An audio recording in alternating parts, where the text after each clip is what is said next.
FPV को build करने के लिए ये सारे बेसिक पार्ट्स आपको चाहिए ही होंगे। फर्स्टली ये है आपको स्क्रू ड्राइवर। ये जो है इसमें बहुत सारे आपको माउंटिंग हेड मिलते हैं, तो ये आप ऊपर लगाकर FPV का बिल्ड करना स्टार्ट कर सकते हो। ये सारी चीज़ आपको अमेज़न पे मिल जाएगी और बहुत ही चीप आती है।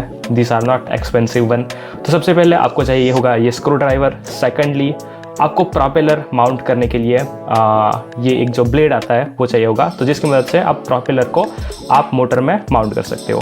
थर्ड थिंग जो आपको चाहिए होगा वो है ये सोल्डरिंग मशीन। तो ये जो सोल्डरिंग मशीन है वो आपकी मोटर्स को आपकी ESC के साथ कनेक्ट करने में हेल्प करेगा, क्योंकि FPV में बहुत सारी जगह आपको सोल्डरिंग करना होगा, तो ये चीज़ एकदम एसेंशियल है। आपकी फ्रेम में कोई भी अगर स्क्रू लगाना है तो आपको एलन कीज चाहिए ही होगी, और आप एलन कीज का एक पूरा का पूरा सेट ही ले लीजिए, जिसकी मदद से क्या होगा कि कोई भी स्क्रू अगर आपका लूज़ हो गया तो एलन कीज आपको बहुत ही हैंडी होगी। ये जो FPV की फ्रेम आती है इसमें मेनली 3 पार्ट्स होते हैं, एक बॉटम पार्ट, एक टॉप पार्ट, और ये एक जो पार्ट होता है वो हमारी जो आर्म्स होती है उसको ड्रोन के साथ कनेक्ट करने में मदद करता है। तो मेनली इतने ही पार्ट होते हैं फ्रेम की बेस को कनेक्ट करने के लिए। अभी देखो FPV की बहुत सारी फ्रेम्स आती है और डिफरेंट ब्रांड वो फ्रेम्स को बनाती है, तो उसकी वजह से हर एक कंपनी आपको ऐसा यूज़र मैनुअल देगी जिसमें लिखा होगा कि आपको कौन से पार्ट कहाँ पे कनेक्ट करने हैं और कौन से स्क्रू कहाँ पे लगाने हैं। हमारे पास ऐसे बहुत सारे माउंटिंग के लिए स्क्रू भी आते हैं, तो सबसे पहले हम अनपैक करते हैं ये स्क्रूज को।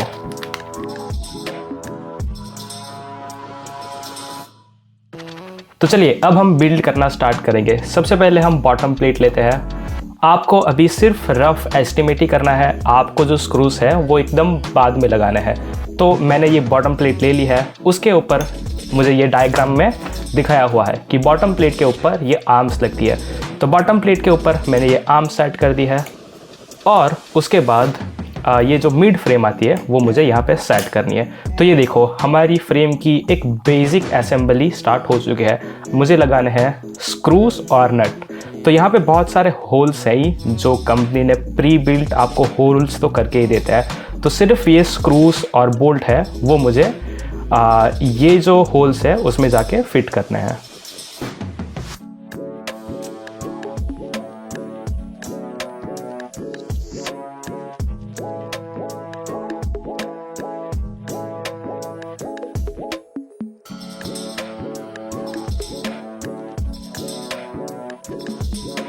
तो ये देखो जो बेस फ्रेम थी उसके ऊपर मैंने आर्म्स माउंट कर दिए हैं, बीच में स्क्रू थे वो मैंने माउंट कर दिए हैं। इसके बाद आपकी पर्सनल प्रेफरेंस है, फॉर एग्जांपल आप मोटर भी स्टार्ट कर सकते हो, आप दूसरा कोई भी, मतलब अगेन आपको डायग्राम को देखना है और उसके बेस के ऊपर ही आपको फ्रेम बनाना स्टार्ट करना है।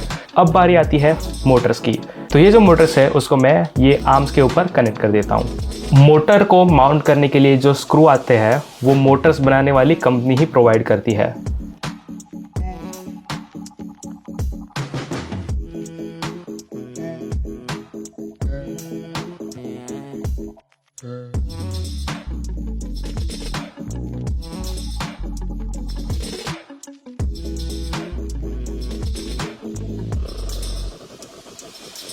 तो हमने फ्रेम के ऊपर मोटर माउंट कर दी है। अभी बारी आती है फ्लाइट कंट्रोलर और ESC लगाने की। तो मेरे पास ये है मांबा का F405 फ्लाइट कंट्रोलर और ESC।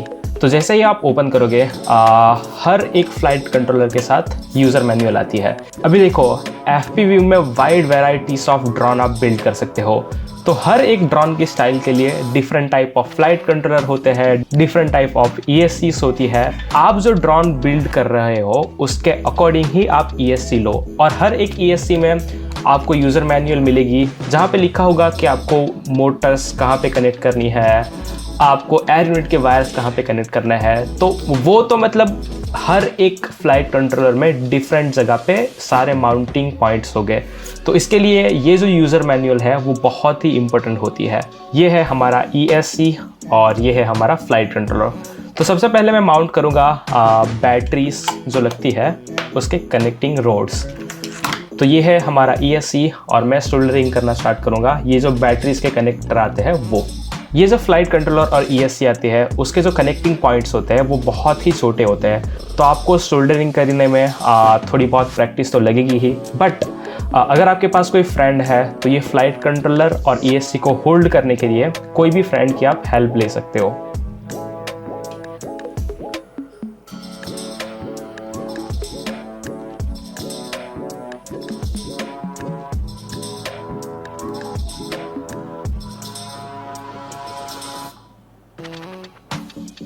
तो ये ESC पे हमने बैटरी को माउंट करने का जो केबल आता है वो कनेक्ट कर दिया है। ये जो साइड में पेड़ है उसको हम यूज़ करेंगे मोटर को कनेक्ट करने के लिए।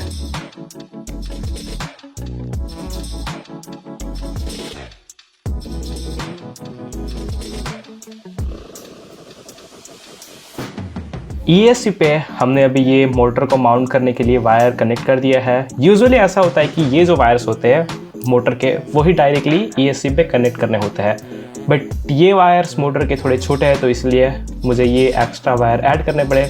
3 वायर्स एक मोटर के होते हैं, तो ये मोटर के साथ ये 3 वायर, ये मोटर के साथ ये 3, ऐसे करके चारों मोटर को मैं कनेक्ट कर देता हूँ।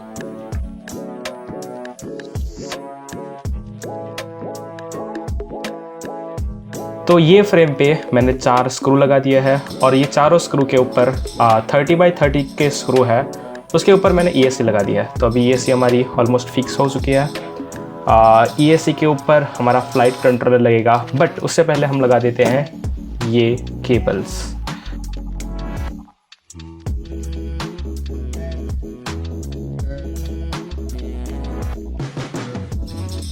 तो हमने मोटर्स को ESC के साथ कनेक्ट कर दिया है और मैंने फ्लाइट कंट्रोलर के स्टैक को भी फ्रेम के ऊपर लगा दिया है। अब बारी आती है फ्लाइट कंट्रोलर को कॉन्फ़िगर करने की। तो इसके लिए हम यूज़ करेंगे बेटाफ्लाइट सॉफ्टवेयर। अगर सॉफ्टवेयर की सिंपल से बात करूँ तो फॉर एग्जांपल आपके पास कोई भी एक फ़ोन है, लेट्स से अगर आपके पास सैमसंग का फ़ोन है तो सैमसंग के फ़ोन एंड्रॉयड के ऊपर रन करते हैं। तो ये भी एक हार्डवेयर ही है, जो फ्लाइट कंट्रोलर और ESC है वो भी एक हार्डवेयर ही है, और वो हार्डवेयर को रन करने के लिए हमें कोई भी सॉफ्टवेयर चाहिए। अगर हमें हमारे फ्लाइट कंट्रोलर को बेटाफ्लाइट के साथ कनेक्ट करना हो तो सिंपल एक USB का पोर्ट आता है, वो पोर्ट पे आप USB का कनेक्टर लगा के आपके लैपटॉप के साथ कनेक्ट कर सकते हो।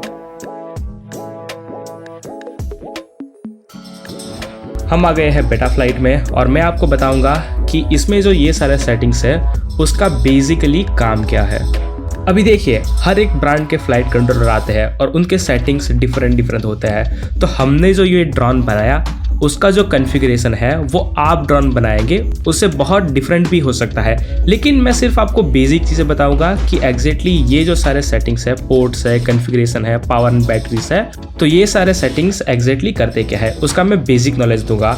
देखिए, बेटाफ्लाइट एक ओपन सोर्स सॉफ्टवेयर है तो इसको कस्टमाइज करने की अपॉर्चुनिटी एंडलेस है। तो अगर आपको कोई भी स्टाइल का FPV ड्रोन बनाना है तो आपको उसके अकॉर्डिंग ही बेटाफ्लाइट में सेटिंग्स चेंज करने होंगे। अगर आप ड्रोन बिल्ड कर रहे हो तो मैं रेकमेंड करता हूं कि आप उसकी यूजर मैनुअल पढ़े या तो फिर YouTube पे जाके देखें कि आपने जो फ्लाइट कंट्रोलर लिया है उसको कॉन्फ़िगर कैसे करें। आप बेटाफ्लाइट में जैसे ही आओगे आपको सबसे पहले दिखेगा ये सेटअप पेज। आपको सबसे पहले एक्सेलेरोमीटर को कैलिब्रेट करना है। एक्सेलेरोमीटर का बेसिक काम ये होता है कि ड्रोन की डायरेक्शन है, ड्रोन की रोल है, ड्रोन की पिच है, उसको पहचानना। तो फॉर एग्जांपल मैं ये ड्रोन को लेफ्ट साइड टर्न कर रहा हूँ तो देखिए ये जो मेरी पिच है वो ऐसे डाउन जा रही है।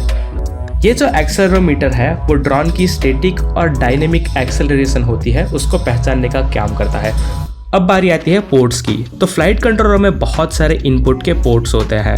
एयर यूनिट से जो भी सिग्नल आते हैं वो फ्लाइट कंट्रोलर तक पहुंचते हैं और फ्लाइट कंट्रोलर में बहुत सारे इनपुट के पोर्ट होते हैं। तो हमारा जो फ्लाइट कंट्रोलर है उसका जो इनपुट है वो UART 1 में आ रहा है। तो यहाँ पे देखिए मैंने जो सीरियल RX है उसको ऑन किया है, तो जो एयर यूनिट है वो UART 1 में इनपुट देगा। अब हम आ जाते हैं कॉन्फ़िगरेशन टैब में। तो अगर आपका फर्मवेयर का वर्जन 4.1 के ऊपर है तो इसमें से कोई भी सेटिंग्स चेंज करने की ज़रूरत नहीं है। अगर आप आपका ड्रोन बिल्ड कर रहे हो और उसमें कोई भी प्रॉब्लम आए तो यहाँ पे बहुत सारे सेटिंग्स है। तो फॉर एग्जांपल आपका ड्रोन प्रॉपरली फ्लाई नहीं कर रहा है तो आपके ड्रोन में जो भी प्रॉब्लम आ रही है वो YouTube या गूगल पे सर्च कीजिए, थोड़ा बहुत ट्रबल शूट कीजिए और आपको पता चल जाएगा कि आपको कौन से सेटिंग्स चेंज करने हैं। अगर हम पावर और बैटरी की बात करें तो इसमें भी ज़्यादा कुछ सेटिंग्स चेंज करने की ज़रूरत नहीं है। अगर हम प्रीसेट की बात करें तो यहाँ पे प्री मेड सेटिंग्स होते हैं स्पेसिफिक ड्रोन के लिए। तो यहाँ पे आप क्लिक करके वो सेम प्रीसेट आपके ड्रोन के लिए भी अप्लाई कर सकते हो। अगर हम PID ट्यूनिंग की बात करें तो ये जो PID ट्यूनिंग के ऑप्शन है वो आपके ड्रोन को स्मूथ बनाने में मदद करेंगे, बट ये जो चीज़ है वो बहुत ही एडवांस है। तो उसमें कोई भी सेटिंग्स चेंज करने से पहले आपको PID ट्यूनिंग के बारे में सब कुछ पता होना चाहिए। PID ट्यूनिंग में आप आपके ड्रोन की स्पीड, रोल, पिच या की सेटिंग्स कर सकते हो। रिसीवर टैब की बात करें तो यहाँ पे आपका जो रिमोट है उसके सिग्नल्स फ्लाइट कंट्रोलर तक पहुँचते हैं, तो उसके रिगार्डिंग ये सारे सेटिंग्स है। तो फॉर एग्जांपल यहाँ पे जो DJI का एड यूनिट है वो U8 सिग्नल को एक्सेप्ट करता है, तो इसीलिए मैंने यहाँ पे सिलेक्ट किया है U8। और नीचे जो सेटिंग्स है वो है सीरियल रिसीवर प्रोवाइडर। तो जो DJI के एड यूनिट होते हैं वो S bus serial receiver provider के ऊपर काम करते हैं, तो मैंने यहाँ पे सिलेक्ट कर दिया एस बस। अगर आपके पास दूसरी कोई ब्रांड का रेडियो कंट्रोलर है तो यहाँ पे आप उसके according serial receiver provide select कर सकते हो, बट हमारा एड यूनिट है इसलिए हमने सिलेक्ट किया है एस बस। अगर हम मोड्स की बात करें तो FPV ड्रोन के जो रिमोट आता है उसके बटन्स आप कस्टमाइज कर सकते हो। अगर हम मोड्स की बात करें तो यहाँ पे आपका जो रिमोट होता है उसके ऊपर बटन होते हैं, तो वो बटन एग्जैक्टली क्या करेंगे वो यहाँ पे आप कॉन्फ़िगर कर सकते हो। यहाँ पे मैंने सेटअप किया है मेरे DJI का रेडियो। तो फॉर एग्जांपल मेरा जो फर्स्ट बटन है उसको मैंने कॉन्फ़िगर करा है आर्म और डिसआर्म में, यानी कि ड्रोन को चालू और बंद करने में। दूसरे दो बटन है उसको मैंने कॉन्फ़िगर किया है ड्रोन के जो फ्लाइंग मोड आता है उसके लिए, और नीचे के जो बटन है उसको मैंने यहाँ पे कॉन्फ़िगर करा है ड्रोन के मोड को चेंज करने के लिए। अगर हम मोटर्स टाइप की बात करें तो यहाँ पे आप देख सकते हो कि आपकी जो मोटर है वो कौन सी डायरेक्शन में घूमनी चाहिए। जब आप फर्स्ट टाइम ड्रोन बना रहे हो तो यहाँ पे आप मास्टर ऑन करके ड्रोन की मोटर्स किस साइड घूम रही है वो देख सकते हैं। OSD टैब की बात करें तो उसका मीनिंग होता है ऑन स्क्रीन डिस्प्ले। तो ये जो सारे सेटिंग्स है वो यहाँ से आप कॉन्फ़िगर कर सकते हो। फॉर एग्जांपल आप जब ड्रोन फ्लाई कर रहे हो तब आप गूगल्स में कौन सी इन्फॉर्मेशन मिले वो यहाँ से सिलेक्ट करके आप जब ड्रोन फ्लाई करो तब आपकी डिस्प्ले पे वही सारे सेटिंग्स यहाँ पे दिखेंगे। अगर हम ब्लैक बॉक्स की बात करें तो उसका नाम ही आपको पहचान दे सकता है कि ये एग्जैक्टली करता क्या है। ब्लैक बॉक्स का मेन काम ये है कि जब आप ड्रोन फ्लाई कर रहे होते हो तब ड्रोन के सारे पैरामीटर्स को सेव करना।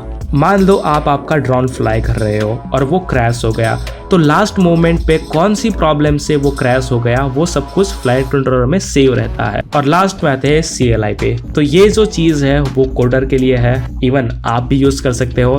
यहाँ पे आप कमांड लाइन इंटरफेस के साथ ड्रोन के फ्लाइट कंट्रोलर को कॉन्फ़िगर कर सकते हो। हमने ड्रोन की बेसिक असेंबली तो ख़त्म कर दी है। फ्लाइट कंट्रोलर और ESC के साथ हमने मोटर के कनेक्शन कनेक्ट कर दिया है। ये जो एयर यूनिट है उसको भी हमने कनेक्ट कर दिया है। अब बारी आई है ये माउंटिंग रोड्स की। तो ये रोड्स नीचे की फ्रेम को ऊपर की फ्रेम के साथ कनेक्ट करेंगे और हमारा ड्रोन ऑलमोस्ट कंप्लीट हो जाएगा।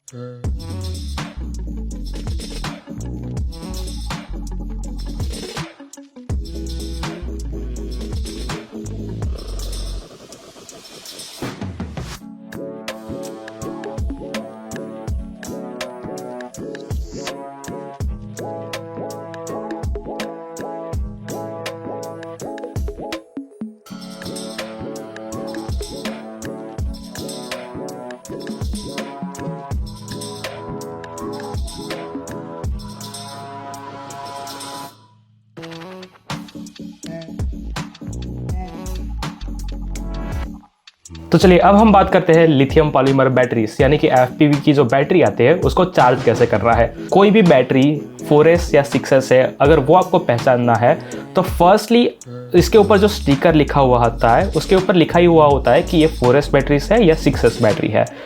हमारे जो स्मार्टफोन होते हैं उसमें परसेंटेज देख के हमको पता चल जाता है कि फ़ोन में कितना परसेंटेज बैटरी है। ये जो लिपो बैटरीज होती है उसमें आप परसेंटेज से नहीं बट उसके वोल्टेज से आप पता लगा सकते हो कि इसमें कितना पावर बचा हुआ है।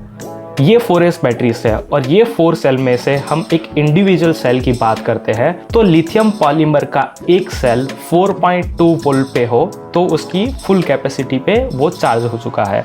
अगर आपके लिपो बैटरी का वोल्ट 3.7 वोल्ट से नीचे आए तो समझ लेना कि आपकी बैटरी डिस्चार्ज हो चुकी है। मैंने जो आपको पैरामीटर्स बताए वो एक सेल की बैटरी के लिए है। तो अगर आपको 4S या 6S की बैटरी को चार्ज करना है तो वो पैरामीटर को अगर आपके पास 4S की बैटरी है तो 4 के साथ मल्टीप्लाई करना होगा, और अगर आपके पास 6S बैटरी है तो वो पैरामीटर्स को आपको 6 के साथ मल्टीप्लाई करना होगा। तो ये बैटरी को चार्ज करने से पहले मैं देख लेता हूँ कि इसमें कितना वोल्ट बचा है। इसके लिए आप ये डिवाइस है, इसको बोलते हैं बीपर यानी कि वोल्टेज चेकर, वो आप यूज़ कर सकते हो। इसका यूज़ करना बहुत सिंपल है। ये जो बैलेंस चार्जिंग के पॉइंट्स आते हैं उसमें आपको ये जो पॉइंट्स है वो कनेक्ट करना है। ये देखो यहाँ पे बता रहा है कि 15.1 वोल्ट। तो ये जो 4S बैटरीज आती है वो 16.6 वोल्ट पे फुल होती है और 14.8 वोल्ट पे कम होती है। तो अगर ये बैटरी की बात करें तो ये बैटरी में 15.1 वोल्ट अभी बचा है। तो मान लो ये बैटरी अराउंड 40% कैपेसिटी पे है। लिपो बैटरीज चार्ज करने के लिए आप कोई भी बैलेंस चार्जर या डिस्चार्जर ले सकते हो जिसमें लिपो बैटरी चार्ज करने का ऑप्शन आए। तो फॉर एग्जांपल मेरे पास है B1AC V2 वाला वर्जन। हमको अभी चार्ज करनी है 4S 1500 mAh बैटरी। तो सबसे पहले मुझे क्या करना पड़ेगा कि इसके जो बैटरी के पोर्ट आते हैं इसको बोलते हैं T60 कनेक्टर, वो आपको कनेक्ट करने होंगे। और ये जो दूसरा पोर्ट है जिसको हम बोलते हैं बैलेंस चार्जर पोर्ट, तो ये जो बैलेंस चार्जर पोर्ट है वो भी आपको ये जो सॉकेट होता है उसमें ऐड करना होगा। तो मैंने मेरी बैटरी को ये चार्जर के साथ कनेक्ट कर दिया है, जो T60 कनेक्टर है उसको भी कनेक्ट कर दिया है, और ये जो बैलेंस वायर के पोर्ट होते हैं वो भी मैंने बैलेंस पोर्ट पे कनेक्ट कर दिया है। अभी बारी आती है ये डिस्प्ले की। अभी डिस्प्ले में आप बहुत सारे सेटिंग्स चेंज कर सकते हो। यहाँ पे आपको सिलेक्ट करना होगा कि लिथियम पॉलीमर बैटरीज को बैलेंस चार्ज करना है। बैलेंस चार्ज मीन्स कि क्या होता है कि इसमें 4 सेल होते हैं, तो चारों के चारों सेल सेम वोल्ट पे चार्ज हो, इसीलिए हमको करना है बैलेंस चार्ज। अगर आपको 4S बैटरी को चार्ज करना है तो सबसे पहले आपको सिलेक्ट करना पड़ेगा लिपो बैलेंस चार्ज, यानी कि चारों के चारों जो सेल्स है उसको बैलेंसली चार्ज कर सके। मैंने यहाँ पे सिलेक्ट कर दिया है लिपो बैलेंस चार्ज। हमारी बैटरी है वो 1500 mAh की है, तो इसीलिए मैंने 1.5 एम्पियर सिलेक्ट कर दिया है। अगर आपके पास 2000 mAh की बैटरी है तो यहाँ पे आपको सिलेक्ट करना है 2.0 एम्पियर। अगर आपके पास 1000 मिली एम्पियर की बैटरी है तो आपको यहाँ पे सिलेक्ट करना पड़ेगा 1 एम्पियर। हमारे पास 1500 mAh की बैटरी है इसीलिए मैंने 1.5 एम्पियर सिलेक्ट किए हैं। और उसके बाजू में सिंपल है, आपकी जो बैटरी है वो 4S होगी तो यहाँ पे 4S सिलेक्ट करना होगा। अगर आपकी बैटरी 6S होगी तो यहाँ पे आप 6S सिलेक्ट करना होगा। लिपो बैटरी चार्ज करने के टाइम आपको 3 चीज़ खास ध्यान में रखनी है। सबसे पहले लिपो बैलेंस चार्ज होना चाहिए। सेकंड थिंग, आपका एम्पियर एकदम करेक्ट होना चाहिए। अगेन मैंने आपको बताया कि आपकी जो जितनी भी mAh की बैटरी होती है उसके अकॉर्डिंग ही आपको एम्पियर सिलेक्ट करना है। और जो थर्ड ऑप्शन है वो सेल के बारे में है। तो हमारे पास ये 4S सेल की बैटरी है इसीलिए मैंने यहाँ पे सिलेक्ट किया है 4S। बस अभी कुछ करना ही नहीं है, एक बार एंटर का बटन दबाना है और आपकी बैटरी ये चार्ज होने लग जाएगी। हमने ड्रोन बिल्डअप तो कर दिया है, अब बारी आती है टेस्टिंग की। बिल्ड करने के बाद अगर आप फर्स्ट फ्लाइट कर रहे हो तो मेक श्योर कि ड्रोन को अपने से ज़्यादा दूर रखें, क्योंकि बहुत सारी बार ऐसा होता है कि हमने जो प्रोपेलर है वो गलत डायरेक्शन में लगा दिए होते हैं, तो ड्रोन फ्लिप हो सकता है या डायरेक्ट जंप करके कहीं भी आसपास गिर सकता है। और मेक श्योर कीजिए कि आप जहाँ पे भी फ्लाई कर रहे हो वहाँ पे आजू बाजू कोई भी पर्सन ना हो। दूसरी चीज़ आप नोटिस करिए कि जहाँ पे भी आपने शॉर्टरिंग किया है वो परफेक्ट शॉर्टर हुआ है या नहीं, क्योंकि कई बार ऐसा होता है कि हम एक बार शॉर्टर कर लेते हैं और वो वहाँ से उखड़ जाता है। तो एक बार सारे वायर्स को चेक कर लीजिए कि सब कुछ प्रॉपरली सही है या नहीं। एक बार आपने विजुअली ड्रोन को चेक कर लिया, फिर बारी आती है आपकी बैटरी को ड्रोन के साथ कनेक्ट करने की। मैंने ड्रोन को बैटरी के साथ कनेक्ट कर लिया है। अभी मेरे गूगल्स में और रेडियो कंट्रोल में दोनों में सिग्नल आ जाने चाहिए। अभी मैं मेरा गूगल्स पहन लेता हूं और मुझे DVR में दिखेगा। DVR यानी कि जो गूगल्स होता है उसमें जो डिस्प्ले होती है उसको बोलते हैं DVR, डिजिटल वीडियो रिकॉर्डर। तो मैं गूगल्स में देख लेता हूं मुझे प्रॉपर फीड आ रही है या नहीं।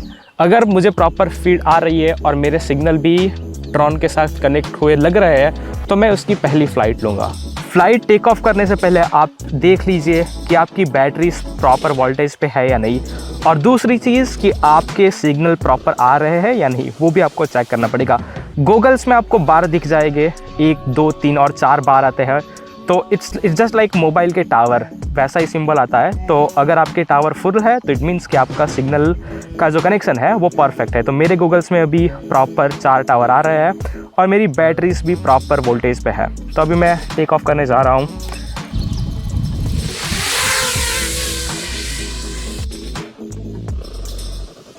है।